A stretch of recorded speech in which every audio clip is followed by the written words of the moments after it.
우리가 지난주에 말씀을 나누었죠. 지난주에는 바울이 이 땅을 살아가면서 하나님의 선하시고 또 기뻐하시고 또 하나님이 뜻을 이루는 그 분별이 뭐냐라고 말할 때 세 가지를 우리가 늘 인식하라고 이야기했습니다. 그 첫 번째는 믿음이 강한 자와 약한 자로 보라는 거예요. 맞느냐 틀리냐로 보지 말고 죄냐 죄가 아니냐 옳으냐 옳지 않느냐로 보지 말고 믿음이 강한 자냐 믿음이 약한 자로 보라는 거죠. 두 번째는 우리가 무슨 일을 할 때에 믿음이 약한 자든 강한 자든 다 하나님을 위해서 하는 건데 정말 우리가 돌아봐야 될 건 내가 주를 위해서 하는 건지 나를 위해서 하는 건지 분별해 보라는 거예요. 정말 주님을 위한 것인지 아니면 나를 위한 것인지 우리가 분별을 해야 된다라는 이야기죠. 또 세 번째로 나눴던 것은 공동체 의식을 가지라고 말합니다. 여러분 주님을 위한 것은 10계명에서 1계명부터 4계명까지 하나님을 위한 것이라면 5계명에서부터 10계명은 이웃을 위한 거죠. 그러면 주님께서는 주를 위하여 내가 하고 있느냐를 돌이켜보라면 공동체 의식, 믿음의 형제를 위해서 하는 것이냐 그리고 그것을 사랑으로 하는 거고 있느냐 그걸 통해서 덕을 세우고 있느냐 이걸로 우리가 하고자 원하는 일을 좀 분별하라고 말합니다. 따라해봅시다. 믿음이 강한 자와 약한 자로 봐라. 믿음이 강한 자와 약한 자로 봐라. 주를 위해서 하라. 주를 위해서 하라. 공동체 의식을 가져라. 공동체 의식을 가져라. 그것이 지난주에 나누었던 말씀입니다. 그런데 오늘 우리가 본문을 전하려고 할 때 15장부터 1절에서 13절은 로마서 전체의 결론 부분입니다. 그러면 결론이라고 한다면 서론이 있었겠죠. 로마서 1장 1절부터 17절까지가 서론인데 그 서론은 여러 가지 인사가 나오면서 17장에서 뭐라고 말하냐면 복음은 믿음을 믿음에 이르게 하고 그리고 의인은 믿음으로 살게 한다라고 하는 것이 서론의 이야기였습니다. 하나님의 말씀은 복음은 믿음을 믿음으로 만든대요. 그러니까 믿음이 있는데 더 위에 강한 믿음으로 준다는 거죠. 그리고 의인은 믿음으로 산다라고 말할 때 믿음으로 살아간다라는 의미도 있지만 믿음으로 살아있다는 의미도 됩니다. 그러니까 믿음으로 살아있기에 믿음으로 살아가는 거죠. 그럼 오늘 로마서 15장에서의 결론은 뭐냐면 그럼 누가 믿음으로 사는 자고 누가 복음으로 믿음을 이루는 삶을 사는 것이냐라고 말할 때 오늘 로마서 15장 1절에 뭐라고 말합니까? 믿음이 강한 우리는 이라고 말합니다. 믿음으로 사는 것은 믿음이 강한 자가 살 수 있다는 거예요. 믿음으로 살아난다는 것은 믿음이 강한 자가 그렇게 살아갈 수 있다는 것입니다. 그러면서 여러분 서론과 결론이 나왔으면 중간에 본론이 있지요. 서론은 누가 믿음으로 살 것이냐, 결론은 믿음이 강한 자가 믿음으로 산다라는 이야기죠. 그러면서 중간에 믿음에 대한 이야기를 하고 있는 것이 본문의 이야기입니다. 그래서 본론은 제가 조금 쉽게 좀 알아듣게 정리할 수 있게 뭐가 있을까 고민하다가 한번 생각해 봤습니다. 그럼 믿음이 뭔데?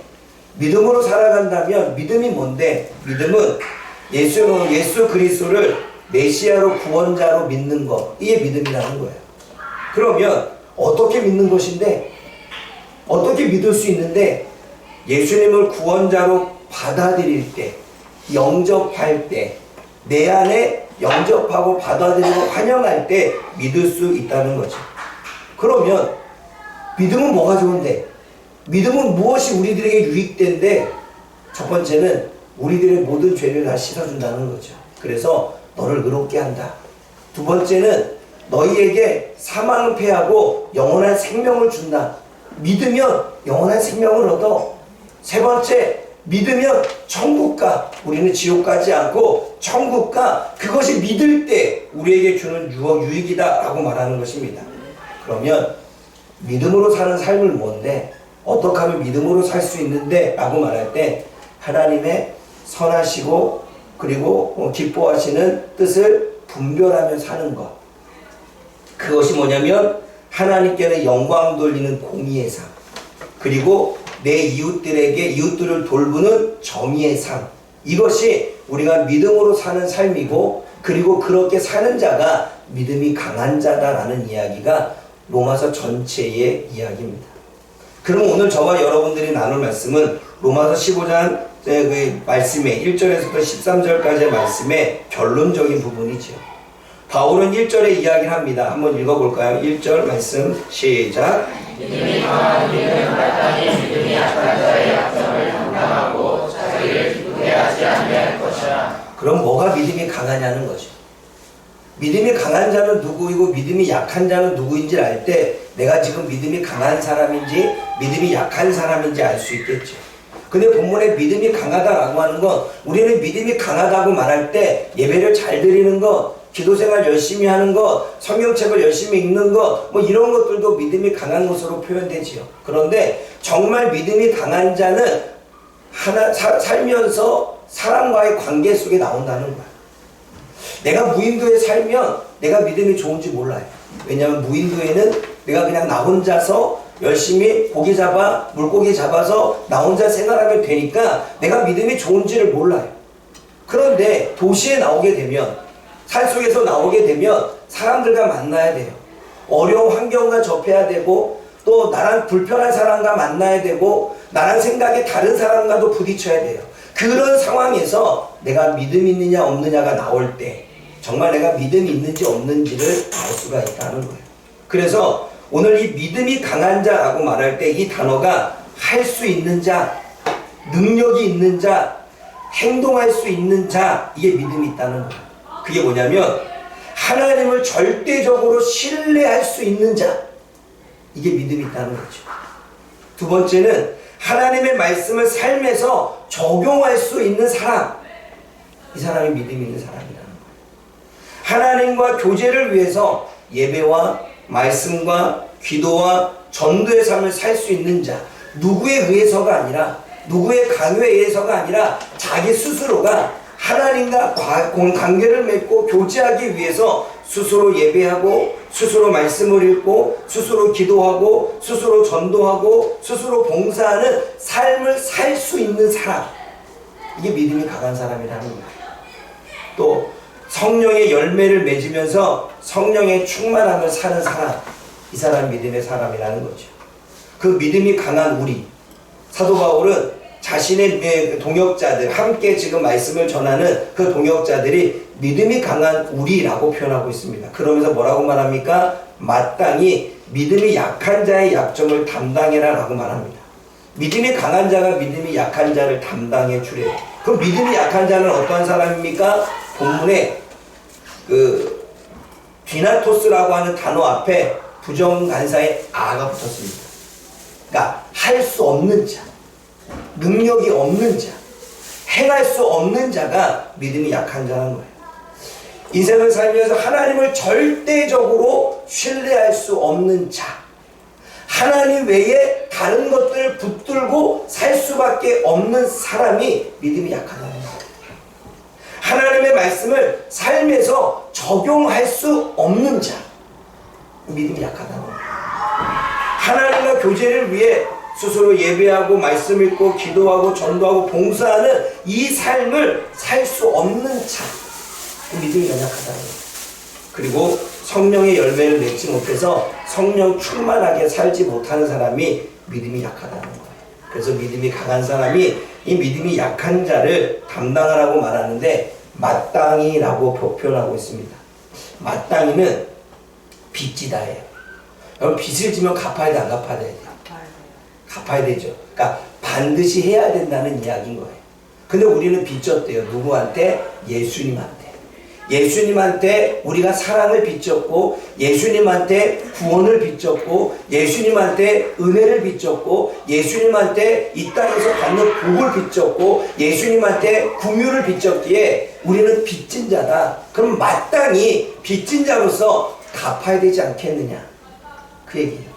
그러면 주님께서는 마땅히 믿음이 강한 너희가 예수님 때문에 믿음을 알게 됐고 구원을 받게 됐고 말씀 때문에 성장했고 그리고 그거 이로 인해서 네가 하나님을 절대적으로 신뢰했고 그 믿음의 확신과 천국을 소망하며 살게 된 것처럼, 그러면 믿음이 연약한 자는 아직 그러지 못하니 마땅히 반드시 빚진 자의 마음으로 그들을 담당해줘라 라고 말해요. 약점을 담당해줘래요.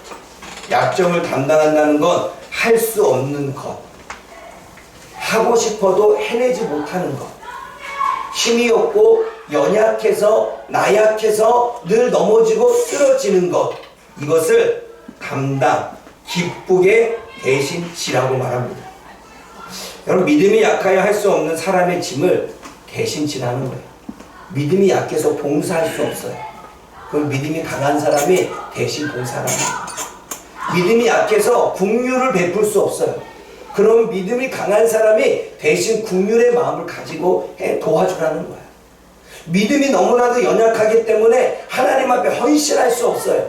그런데 헌신은 믿음이 강한 자가 하라는 거예요. 그래서 믿음이 약하여 할 수 없는 그 사람의 짐을 대신 지고, 믿음이 약하여 할 수 없는 사람의 그 행동을 견디고 참아주라는 거예요. 대신 져주는 것도 있지만, 여러분, 우리가요, 믿음이 연약한 사람, 어느 정도의 나름대로 신앙생활을 했으면 이 정도는 성장해야 되는 거 아니야? 이 정도는 좀 해줘야 되는 거 아니야? 우리가 자녀들을 키워야 되면 이제는 어느 정도 청년이 되면 스스로 자기 일들을 좀 해야 되는 거 아니야? 라고 하는 생각을 갖습니다. 그쵸? 그 정도면, 그 정도 키워줬으면 좀 이 정도는 해야 되는 거 아니야? 라고 하는 생각을 갖게 됩니다. 그래서 만약에 그 행동이 그 기준이 미치지 못하면 우리는 화가 나고 짜증나고 요 정도는 해줘야 되는데 못 해주니까. 그런데요, 성경에 뭐라고 말하냐면 할 수 없다는 거예요. 믿음이 약하여 할 수 없고 연약한 그 사람의 그 행동, 하지 못하는 그 행동을 견디고 참아내라 라는 말씀이 믿음이 강한 자가 믿음이 약한 자의 약점을 담당해라 라는 이야기인 거죠. 그러면서 구체적인 행동을 이야기하는 게 바로 2절의 이야기입니다. 구체적인 행동입니다. 2절 말씀 읽어볼게요. 어떻게 그러면 우리가 믿음이 강한 자가 믿음이 약한 자를 담당할 수 있을까? 읽어봅니다. 시작. 우리 각 사람이 이웃을 기쁘게 하되 선을 이루고 덕을 세우도록 할지니라. 이웃을 기쁘게 하라라고 하는 건 가까운 사람, 가까운 이웃, 가깝게 지내는 사람을 기쁘게 하려고 애써라 라고 하는 것이 본문의 이야기입니다. 그래서 그 기쁘게 하는 것은 선을 행하는 것이고 덕을 끼치는 거라고 이야기를 하는 거죠. 그래서 구체적인 이 내용은 성경에는 이렇게만 나와서 알 수 없지만 로마서 전체의 이야기를 살펴보면 알 수 있습니다. 주님 예수님께서는 로마서를 통해서 구체적인 행동을 뭘 말합니까? 이웃의 부족함을 채워주는 것이 선이고 덕이고, 그리고 그것이 믿음이 연약한 자들을 담당하는 거다라고 말해요. 물질적으로 건강적으로 뭔가 이렇게 힘들어지면 그것들을 부족함을 채워줄 수 있는, 마음이 힘들면 위로와 격려로 그것을 채워줄 수 있는, 말씀이 부족해서 늘 쓰러지고 넘어지면 대신 기도해주고 또는 말씀을 가르치면서 그들의 부족함을 채워줄 수 있는, 그것이 이웃을 사랑하는 거고 이웃을 기쁘게 하는 거고 그것이 믿음이 연약한 자를 담당하는 거라고 말하고 있습니다. 그리고 상대방의 연약함을 배려하래. 여러분, 우리가 믿음이 연약한 자를 보면 뭐 한마디 하게 되면 너무 쉽게 상처를 받아요. 믿음이 연약한 자는 상처를 쉽게 받습니다. 믿음이 강한 자는 쉽게 상처받지 않아요. 받고 나서도 나중에 어떻게 돼요? 이겨내요, 금방. 그런데 믿음이 약한 자는 상처를 받으면 곱씹고 곱씹고 곱씹어서 더 커져요. 그리고 스스로가 더 큰 상처를 주지요. 처음에 받았던 마음은 요만큼이었는데 스스로가 곱씹고 곱씹어서 나중에는 자기 스스로가 상처를 이만큼 줘서 마음을 닫아두는 경우가 있죠. 그것을 금요일날 강사 목사님은 망상이라고 표현하더라고요. 망상. 혼자 스스로 생각하는 거죠. 저는 그 표현을 이렇게 표현하고 싶습니다. 혼자 자기 스스로 자기와 대화를 나누는, 소통하는 거예요. 그러니까 나중에 그 망상이 더 많은 상처를 나에게 주고 오해하고 왜곡하며 전혀 다른 길로 가게 되는 거죠. 그런데 그렇게 되지 않도록 믿음이 연약한 자의 앞에서 행동을 조심하래요. 표정 하나, 말투 하나, 그리고 내가 이 말을 하게 되면 믿음이 연약한 저 사람의 상처를 받지 않을까 조금 더 조심할 수 있는, 그리고 자신을 조금 더 절제할 수 있는, 그게 믿음이 강한 자가 할 수 있는 모습이라는 거죠. 그리고 믿음이 강한 자는 믿음이 약한 자를 배려하는데 할 수 없다는 거예요. 할 수 없기 때문에 비판하지 말라는 거예요. 할 수 없기 때문에 그 행동을 할 수 없으니까 정죄하지 말라는 거예요. 그게 그를 향한 배려라고 말합니다. 그리고 그도 믿음이 강한 자가 될 수 있도록 강하게 될 거라는 마음을 가지고 소망을 가지고 인내하며 살아나라고 말합니다. 여러분, 우리도 되돌아보면 수없이 많은 일들을 겪었죠. 상처도 받아오기도 하고 한순간에 이 상처 때문에 밤잠 못하고 한 달이 갔는데, 그래도 하나님 안에서 이 상처가 치유되니까 한 달 갔던 것이 열흘로 줄어들고, 열흘 갔던 것이 3일로 줄어들고, 3일 갔던 것이 하루로 줄어들고, 하루 갔던 것이 몇 시간이면 이겨낼 수 있는 힘이 생기죠. 그렇게 믿음이 강한 자가 될 수 있었던 건 시간이 있었습니다. 그러면 그 사람도 믿음이 강하게 될 수 있는 건 시간이 필요하다는 거예요. 그래서 그 믿음이 강해질 것을 믿고 인내하며 사랑으로 품어주라는 거예요. 그게 상대방의 연약함을 배려하는 삶이라고 말하는 거죠. 그게 믿음이 강한 자가 할 수 있는 거예요. 그리고 희생과 섬기는 삶을 사는 거죠. 믿음이 강한 자가 믿음이 약한 자를 위해서 시간을 내야 되는 거예요. 여러분, 말씀으로 우리는 믿음을 강하게 만드는데 믿음이 약한 자를 위해서 기꺼이 시간을 내서 말씀을 나눌 수 있는 것, 그리고 밥을 먹어줄 수 있는 것. 여러분, 강사 목사님과 제가 대화를 나누면서 이게 나눴던 게 뭐냐면, 그분은 정말 제가 교회도 갔다 왔습니다. 교회를 세울 수 없는 곳에, 그리고 교회를 교회 자리로 줄 수 없는 곳에 교회가 있어요. 어디냐면 신촌 준신관입니다. 주변에는 다 오로지 술집과 유흥가예요. 저녁만 되면 다 술 먹는 공간이거든요. 근데 주인이 거기에 교회 자리를 줬다는 것도 신기하고, 그분은 밀려서 거기에 가서 개척을 한 거죠. 세 번째인 거예요. 옮겨서 신촌까지 온 거죠. 자그마한 공간 2층인가 3층에 이렇게 하고 계세요. 근데 그분이 주로 하던 사역은 중독 사역이었고, 우울증에 걸린 사람의 사역이었고, 뭔가 정신적으로 힘든 사람의 사역들이었던 거죠. 그래서 그렇게 약을 먹고 오랫동안 그렇게 힘들어하는 사람들을 데리고 매일같이 예배를 드리면서 그렇게 말씀을 가르치면서 데려왔다는 거예요. 그래서 빨간 날만 되면 밖으로 나간대요. 아니, 목사님 되게 활동적이신가 봐요. 그랬더니 아니래요. 자기는 활동적이 아니래요. 그럼 빨간 날만 되면 밖으로 계속 나가고, 어디 보니까 맨날 어디 가셔요. 그럼 어디 이렇게 가셔요? 가는 걸 좋아하시나 봐요. 그랬더니 사역이니까 한대요. 사역이니까 하는 이유는 만약에 그 아이들에게 시간이 주어지면 계속 중독에 빠진다는 거예요.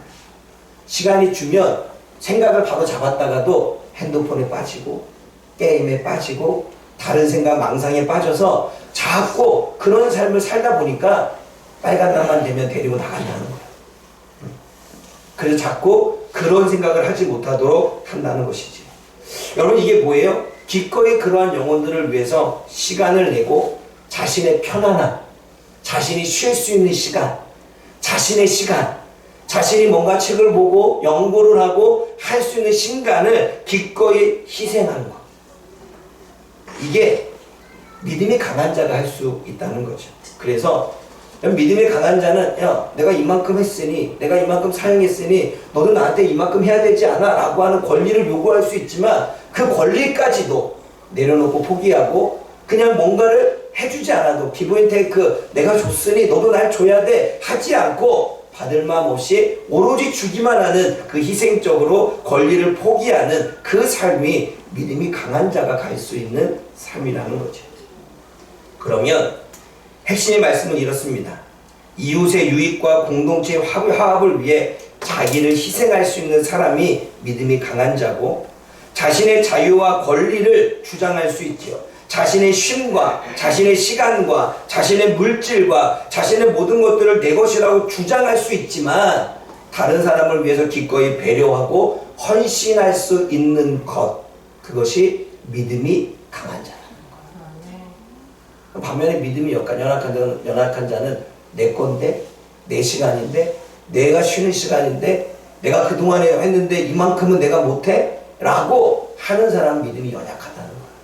그런데 그러한 연약한 자들을 믿음이 강한 자가 보고 비판하고 판단하지 말고 믿음이 강한 자가 될 수 있도록 돕고 인내하고 기다려주며 섬겨주라는 것이 여러분 오늘 15장 1절과 2절의 이야기입니다. 그런데 그렇게 왜 해야 되는데요? 아니 우리가 왜 그렇게 희생해야 되는데요? 라고 말할 때 그 근거가 3절에 나옵니다. 3절 말씀 읽어봅니다. 시작. 그리스도께서 자기를 기쁘게 하지 아니하셨나니 기록된 바 주를 비방하는 자들의 비방이 내게 미쳤나이다 것과 같으니라. 자신의 쉼, 자신의 평안, 자신이 사고 싶은 것, 자신의 소유, 자기를 기쁘게 하지 않은 이 삶이 믿음이 강한 자의 삶이라면 왜 우리가 그렇게 살아야 됩니까? 3절. 그리스도께서 자기를 기쁘게 하지 아니하셨다는 거예요. 왜냐하면 예수님도 우리를 위해서 기꺼이 생명을 내어주셨고, 우리를 위해서 기꺼이 시간을 내어주셨고, 우리를 위해서 기꺼이 전부를 내어주신 분이 예수님이기 때문에 예수님은 영혼을 위해서 희생하셨고, 영혼을 위해서 자기 것을 내어주셨고, 영혼을 위해서 자신의 쉼과 자신의 평안을 내려놓고 낮에는 사역하고 밤에는 기도하며, 그리고 사람들이 몰려올 때마다 그들의 필요를 채워주며 자신의 유익이나 욕망을 위해 살지 않았다는 거예요. 예수님이 그렇게 살았다는 거예요. 그래서 그 예수님이 그렇게 산 삶 때문에 우리가 이러한 은혜를 입었다는 거예요. 그래서 우리가 빚진 자라는 거예요. 그래서 마땅히 그 빚을 갚아야 된다는 거예요. 그 근거가 로마서 15장 3절에 예수님의 삶으로 우리들에게 이야기하죠. 그럼 예수님의 삶은 어떻게 살았어요? 하나님의 뜻을 순종하는 삶을 살았죠. 내 뜻이 아니에요. 내가 하고 싶은 대로가 아니었어요. 주여 나는 십자가를 지고 싶지 않아요. 주여 나는 오늘 피곤한데 사역 조금 쉬고 집에 있으면 안 될까요? 오늘 어저께 사역 밤늦게까지 했는데 아침에 졸음이 너무 밀려와요.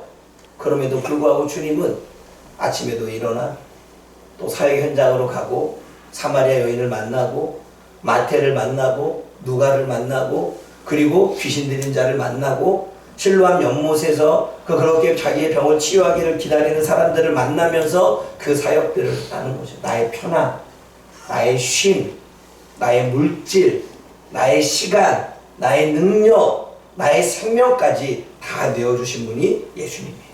근데 그것은 예수님의 뜻이 아니었어요. 주여, 내가 십자가를 지기 힘듭니다.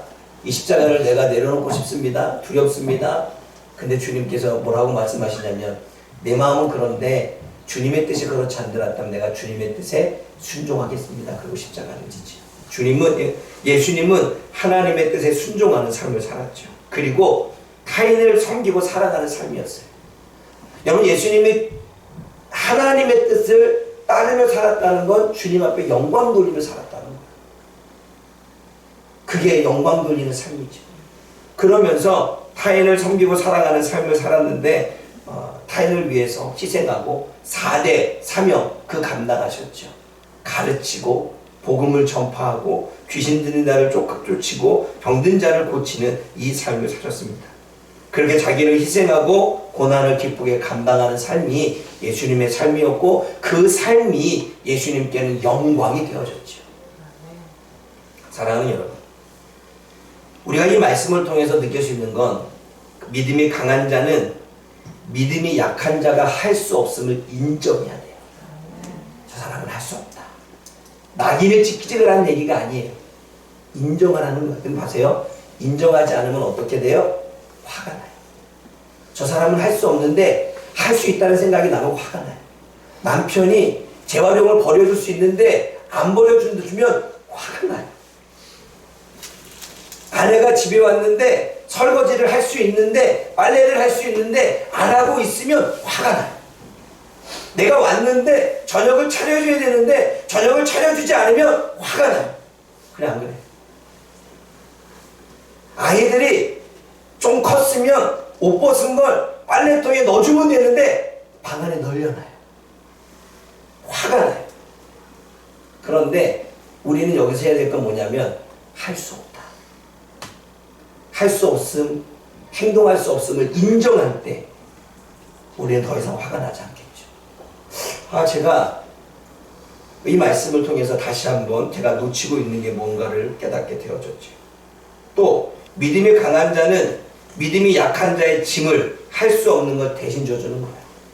여러분, 나이 드신 분은 혼자 뭔가를 짐을 들 수 없죠. 그러면 같이 들어주는 것, 그게 연약한 자를 담당하는 거죠. 정신적으로 아프고 마음적으로 아프고 행동이 그렇게 되지 않아요. 고치고 싶어도 달라지고 싶어도 변하고 싶어도 내 마음대로 안 돼요. 그런데 그런 사람들이 할 수 없는 것을 대신해 주는 거죠. 그게 믿음이 강한 자가 하는 거죠. 또 믿음이 강한 자는 믿음이 약한 자가 할 수 있을 때까지 기다려주는 거야.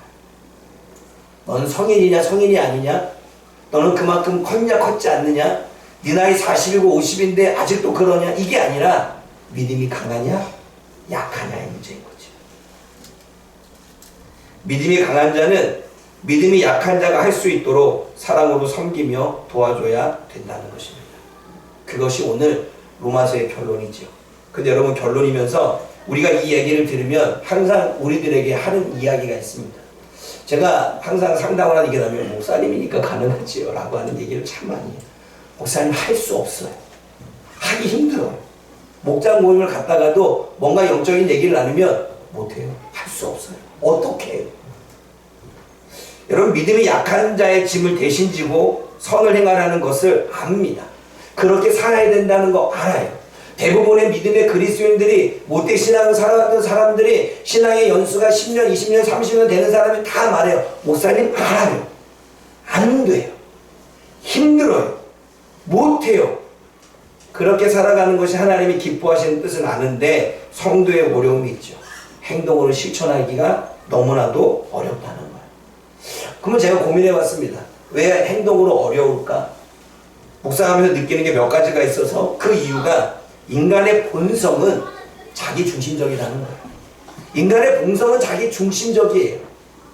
그래서 성경에서도 자기를 위하여 하나님을 위하여 나누는 거 보면 인간은 하나님을 위하여 살지 않으면 자기를 위하여 살 수밖에 없어요. 인간의 본성이 중심이 자기 중심적이기 때문에 실천하기가 어렵죠. 두 번째는 사람에 대한 상처와 불신 때문이에요. 상처를 많이 받은 사람은 하고 싶지 않아. 상처를 받은 사람은 그렇게 하는 것이 무슨 이유가 무슨 도움이 될까? 과연 그렇게 되어질까? 불신이 있어요. 그래서 상처와 불신 때문에 행동하지 않아요. 또 바쁘고 지친 삶에 시간을 보내고 에너지를 다 썼기 때문에 부족해요. 바쁜 일상 속에 살다가 보니까 시간도 없고 에너지도 다 사용했어. 그러니까 너무나도 피곤해. 그러니까 행동으로 실천하기가 어렵죠. 그리고 남들을 위해서 내가 많은 걸 희생한다는 건 아까운 마음도 들고 두려운 마음도 들어요. 또 다른 사람을 판단하고 비판하고 비교하는 태도를 갖고 있어요. 늘 삶이 판단과 비교예요.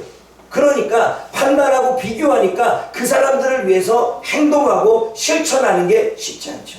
이 사람은 내가 이렇게 해준다고 해도 저 사람은 고마워하지 않아. 판단했죠. 내가 이렇게 한다고 해서 저 사람이 뭔가 변화를 이루어 이미 비교하고 평가했죠. 이러니까 안 해요. 또 세상의 가치관, 개인주의의 가치관, 경쟁 중심의 가치관의 영향을 받아서 행동하기 쉽지 않죠. 그래서 개인화가 되어지고 모든 것을 경쟁적으로만 바라보는 그러한 세상 가운데 살기 때문이죠. 그러면 대안은 없냐는 거예요. 그러면 성도는 정말 힘들고 어렵고 해야 되는 거 아는데 늘 안다고 말하면서 변하지 못하고 해야 되는 거 알면서도 변하지 못하는 내 모습 때문에 늘 죄책감에 사로잡히고 늘 죄인이 된 채 그렇게 살아가야 되느냐라는 거죠. 그러면 얼마나 신앙생활이 재미없고 얼마나 힘이 들겠습니까? 얼마나 늘 주님을 볼 때마다 면목이 없고 늘 주님에 나갈 때마다 부담이 되겠습니까? 그럼 대안이 없느냐? 아니요. 대안이 있다는 거예요. 그게 4절입니다. 어떠한 대안이 있을까요? 4절 말씀 읽어봅니다.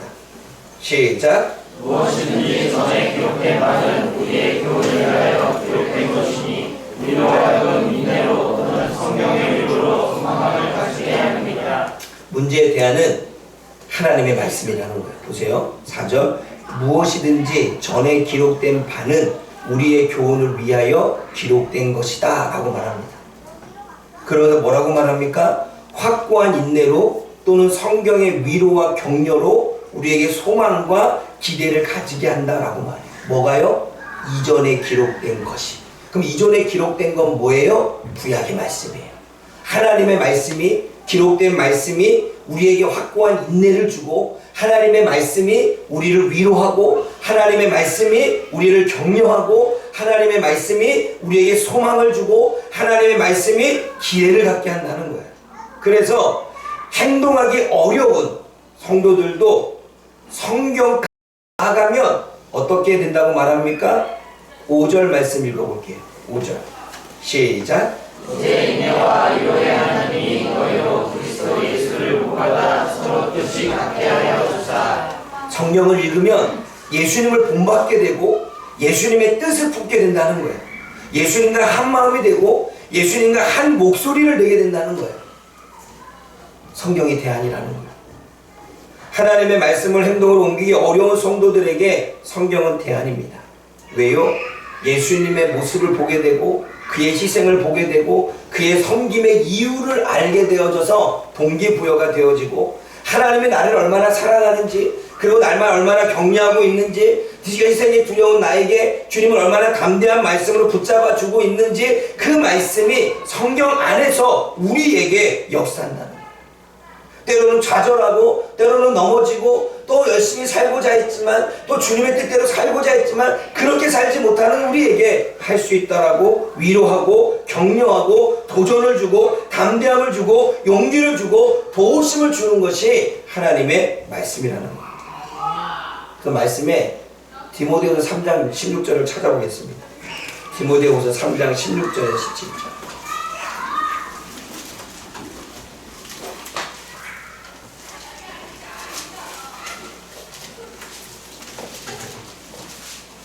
디모데후서 3장 16절 17절입니다. 시작. 모든 성경은 하나님의 감동으로 된 것으로 교훈과 책망과 바르게 함과 의로 교육하기에 유익하니, 이는 하나님의 사람으로 온전하게 하며 모든 선한 일을 행할 능력을 갖추게 보세요. 하려 합니다. 하나님의 성경은 하나님의 감동으로 된 것입니다. 그래서 교훈을 주고 책망을 주고 바르게 하고 의로 우리를 교육합니다. 가르칩니다. 올바른 삶을, 올바른 가치관을 살도록 우리에게 유익을 줍니다. 그래서 우리로 하여금 하나님의 사람으로 온전하게 만들고 선한 일을 행하도록 우리를 이끌어갑니다. 이게 성경이라는 거예요. 여러분, 성경을 보게 되면 왜 주님께서는 말씀을 가르치고, 왜 말씀으로 오셨고, 왜 제자들을 말씀으로 양육하고 제자들에게 또 말씀으로 양육하라고 말하느냐? 오직 하나님의 말씀만이 사람을 변화시킨다는 거예요. 예수님의 제자들은 하나님의 말씀으로 변화되어졌습니다. 예수님의 제자들은 그 제자들, 속사들도 예수님의 말씀으로 변화되어졌습니다. 우리가 알고 있던 성인인 어거스틴도 예수님의 말씀으로 변화됐습니다. 그럼 되돌아보니까 지금 나도 어느 정도의 믿음을 올라올 수 있도록, 내 자신을 돌아볼 수 있도록 해줬던 것도 말씀이었어요. 말씀을 보고, 말씀을 읽고, 말씀을 연구하고, 말씀을 가지고 살아내보고, 그랬을 때에 경험이 되어지고 은혜가 되어지고, 그러면서 조금씩 변화된 삶을 살았죠. 대안은 할 수 없지만, 제가 세상의 시간과 에너지를 다 써서 어렵지만, 내가 믿음이 약하여 할 수 없고 해야 된다는 걸 알지만 내 몸이 내 마음처럼 되어지지 않는 그 이유를, 그 부분을 깨는 방법은 말씀이 대안이구나. 성경은 성도들의 생각과 삶을 변화시키는 능력이 있습니다. 성경은 하나님의 올바른 가르침을 주고 올바른 삶으로 인도합니다. 성경을 계속 읽고 묵상하고 들으면 할 수 있는 능력이 생깁니다. 성경을 계속 읽고 묵상하며 하나님의 말씀을 알고 성령의 인도를 받게 됩니다. 성령을 계속 읽고 묵상하며 예수님의 마음을 품게 되고 예수님의 뜻을 알게 되고 예수님과 한 목소리를 내게 됩니다. 성경 읽어도 안 되는데요, 될 때까지 읽는 거예요. 10번이면 10번, 20번, 40번. 근데 한번 생각해 보세요. 내가 지금까지 신앙생활을 오래 해왔는데 내 나는 변화가 없지? 그럼 우리는 이렇게 말할 수 있습니다. 성경을 읽고 있습니까? 사람을 변화시키고 사람에게 능력을 주고 할 수 있도록 격려를 주고 그리고 우리들에게 그 은혜를 베푸는 하나님의 말씀을 읽고 있습니까? 라고 얘기할 때 우리가 왜 변하지 않는지, 우리가 왜 삶이 달라지지 않는지, 여전히 내가 10년 전의 삶과 지금의 삶이 왜 변화가 없는지, 20년의 삶과 지금의 삶이 왜 변화가 없는지 결단하고 다짐하고 결단하고 다짐하고 결단하고 다짐하지만 왜 여전히 우리는 그대로 살아가고 있는지, 우리는 그 대안을 버렸기 때문입니다. 그 대안은 하나님의 말씀을 읽는 겁니다. 내가 변할 때까지 하나님의 마음이 내 마음이 되고 하나님의 뜻이 내 뜻이 되고 하나님과 같이 그 목소리가 내 목소리가 될 때까지 성경을 읽으면 변화는 일어납니다. 아, 제가 이 로마서 15장 말씀을 묵상하면서 결론이 납니다. 대안은 성경이다. 사람이 변화시킬 수 없고 우리들의 환경이 우리를 변화시키는 게 아니라 하나님의 말씀입니다. 하나님이 우리를 변화시키는 것입니다. 사랑하는 여러분, 변화되고 싶습니까? 달라지고 싶습니까? 삶의 뭔가 지금의 삶에서 벗어나고 불행 같은 삶에서 늘 불안하고 늘 두렵고 늘 걱정스러운 삶에서 여전히 그 삶을 안고 살아왔는데 또 망상 속에 빠지며 늘 그렇게 삶을 앞으로도 사시겠습니까? 끌어내고 싶다면 우리는 대안인 하나님의 말씀을 읽고 묵상하며 말씀 안에서 답을 찾는 저와 여러분들이 되어지기를 축복합니다. 로마서의 결론에서 또 한 가지는 예수님이 바라보고 계신 모습이 있습니다. 로마교회가 이랬으면 좋겠다라는 거예요. 로마교회가 이랬으면 좋겠다라고 하는 것이 여러분 7절과 8절과 9절, 13절까지 나오는데 우리 7절 말씀만 읽어봅니다. 시작. 그러므로 그리스도께서 우리를 받아 하나님께 영광을 돌리신 것 같이 너희도 서로 받으라. 하나님이 바라시는 로마교회의 모습, 그게 뭘까요? 지금 로마교인들에게 사도 바울이 편지를 쓰고 있고 사도 바울이 편지를 쓰는 건 성령님의 감동에 쓰고 있죠. 그러면 하나님이 로마교회 편지를 보내고 있는 거예요. 그럼 어떠한 모습을 바라보고 있습니까? 하나님이 로마교회의 로마교회가 이렇게 되기를 원하는 그림이 뭘까요? 저는 이것을 하나님의 빅피처, 하나님의 큰 그림이 뭐냐? 하나님의 비전이 뭐냐? 로마교회에 대한 로마교회에 대한 하나님의 꿈은 뭐냐라는 거죠. 여러분 15장 7절에 서로 받으래. 서로 받으라는 건 상호 간에 받아들이라는 거예요. 여러분 일방적인 게 아니에요. 일방적으로 품으라는 얘기 아니에요. 서로예요. 그럼 봅시다. 로마교회 성도의 구성원을 봅시다. 누가 있죠? 유대인과 이방인이 있죠. 이들이 지금 갈등하고 있죠. 다투고 있죠. 비판하고 있죠. 정죄하고 있죠. 하나가 되지 않지요. 문화와 환경과 상황이 다르죠. 받으라는 거예요. 다시 말해 유대인들은 이방인을 받아들이고 이방인은 유대인들을 받아들이라는 거예요. 서로 받으라. 믿음이 강한 자는 믿음이 연약한 자를 받아들이고 믿음이 약한 자는 믿음이 강한 자를 받아들이라는 거예요. 서로 받으라는 거예요. 사랑하는 여러분, 왜냐하면 예수님도 하나님의 진리, 하나님의 말씀을 위해 할례를 받으셨다는 거예요. 누구를 위해서? 여러분 이게 8절의 이야기죠. 누구를 위해서 할례를 받으신 거예요? 시작. 내가 하나님 그리스도께서 하나님의 진실하심을 위하여 하나님의 수용자가 되셨으니 이는 조상들에게 주신 약속들을 견고하게 하시고 율법을 완성하신 분이 율법을 완성하셔도 더 말하지 않으셔도 되는 분이 할례의 추종자가 됐다는 건 누구 때문에? 유대인들 때문에. 유대인들에게 약속의 견고한 것을 말씀하시기 위해서 할례의 추종자가 됐대요. 그러면서 또 9절에 말씀합니다. 기록된 바 전까지만 읽어볼게요. 기록된 바 전까지 시작. 이방인들도 그 구별하심으로 말미암아 하나님께 영광을 돌리게 하려 하십니다. 이방인들을 위해서는 국률로 하나님께 영광을 돌리게 하셨다는 거예요. 그러니까 예수님은 지금 유대인도 받아들였고 이방인도 받아들였다는 거예요. 유대인들을 받아들이기 위해서 할례의 추종자가 되어졌고 이방인들을 받아들여서 율법의 완성자가 되고 국률을 베풀어 주었다고 말씀하고 있습니다. 그러면서 여러분 그 밑에 나오는 주님이 인용한 말씀이 너무나 중요해요. 9절에 인용하고 10절에 인용하고 11절에 인용했는데 여러분 어떤 말씀인지 아십니까? 로마서 15장 9절의 인용 말씀은 10편, 18편, 49절의 이야기인데 함께 읽어볼게요. 그러므로 시작. 그러므로 내가 열방 중에서 주께 감사하고 주의 이름을 찬송하리로다. 내가 열방 중에서 감사하는 건 하나님은 이방 민족이 돌아와서 찬양받기를 원한다는 거예요. 열방에게 찬양받기를 원한다는 거예요. 이방 민족에게 찬양받기를 원한다는 거예요. 근데 여러분, 이게 조금 더 발전이 됩니다. 10절 말씀 읽어봅니다. 시작. 보세요. 신명기 32장 43절의 인용 말씀인데, 이방인들아 주의 백성들과 함께 기뻐하라는 거예요. 이방 민족도 하나님을 찬양하지만 이스라엘 백성들과 함께 찬양하라는 거예요. 앞에서는 이스라엘 백성들의 찬양을 받기를 원했지만 이스라엘 백성들의 찬양과 이방인들의 찬양을 같이 받고 싶다는 거예요. 그게 주님의 비전이고 주님의 꿈이었습니다. 근데 11절을 보십시오. 11절 말씀 읽어봅니다. 시작. 시편 117편 1절의 이야기인데, 모든 나라와 민족입니다. 이방인들과 유대인들이 한 민족이 되어졌습니다. 이방인들과 유대인들이 연합을 이루었습니다. 이방인들과 유대인들이 완전히 섞여서 하나된 나라와 하나된 백성으로 주를 찬송하고 있습니다. 이게 주님의 비전이다. 이게 주님의 빅피처 꿈이라는 거예요.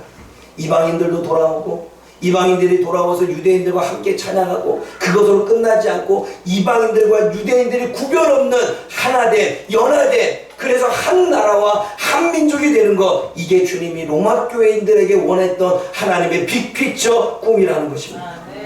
그래서 마지막 이사야 11장 10절 말씀을 인용하며 이야기를 하죠. 여러분 12절 말씀 읽어봅니다. 시작.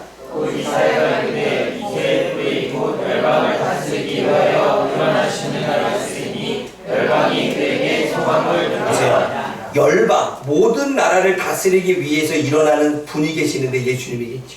그 예수님으로 인해서 온 나라가 다스림을 받는, 온 나라가 하나가 되어지는, 예수님을 믿음으로 미국인도 일본인도 중국인도 아프리카 사람도 대한민국 사람도 예수님의 이름으로 하나가 되는 한민족, 내가 이것을 꿈꾼다는 거야.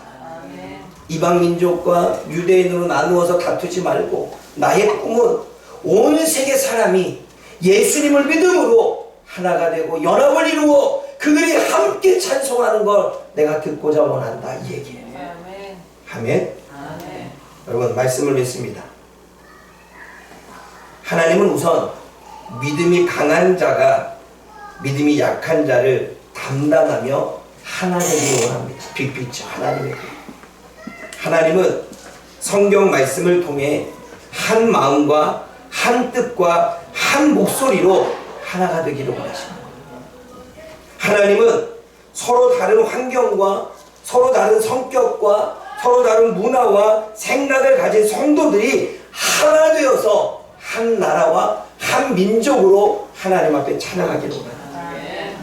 하나님은 예수님과 이 모습을 보기 원하고 기대하고 지금도 기다리십니다. 사랑하는 여러분, 하나님과 예수님이 원하시는 이런 교회, 이러한 성도, 각기 다른 지역의 사람들과 환경 사람들이 모여서 함께 어울려서 연합을 이루고 하나가 돼서 주님의 찬송을 받기를 원하시는 그 예배, 그 예배는 주님이 그리는 이 빅피처, 이 큰 그림, 이 꿈을 우리 파주목양교회가 그리고 저와 여러분들이 이루어가기를 원합니다. 이것이 로마교회에 대한 주님의 결론입니다.